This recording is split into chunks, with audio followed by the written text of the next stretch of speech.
ఆగదు అని మంత్రి లోకేష్ తప్పించుకోలేరు అని వైసీపీ నేత సజ్జల రామకృష్ణారెడ్డి హెచ్చరించారు.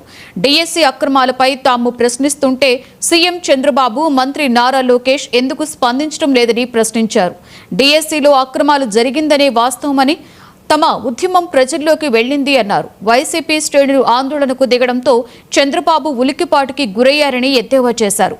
కుమారుడు లోకేష్ రాజీనామాపై తప్పుదోవ పట్టించేందుకు తీవ్ర ప్రయత్నాలు చేస్తున్నారని సజ్జల వ్యాఖ్యానించారు.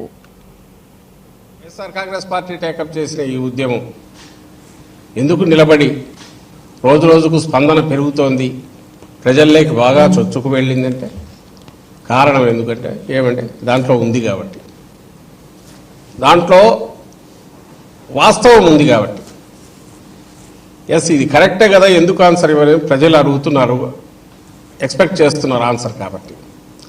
అలాగే అక్రమాలు జరిగాయి, లీకేజీ జరిగింది అన్నది వాస్తవం కాబట్టే చంద్రబాబు నాయుడు గారు ఉలిక్కి పడుతున్నారు. ప్రతిసారి దీన్ని ఎలా తొక్కాలని చూస్తున్నారు.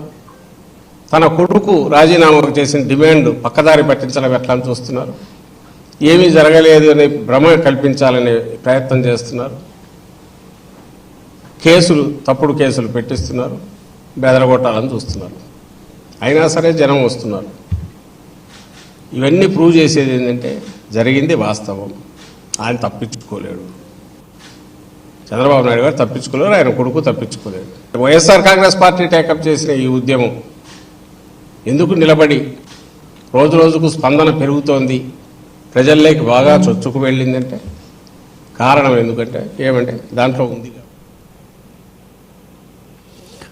వర్షాలు కురిసి జలాశయాలు సమృద్ధిగా నిండాలని ఆకాంక్షిస్తూ తెలంగాణ ప్రభుత్వం నిర్వహించిన మహావరుణ యాగంలో సీఎం రేవంత్ రెడ్డి దంపతులు పాల్గొని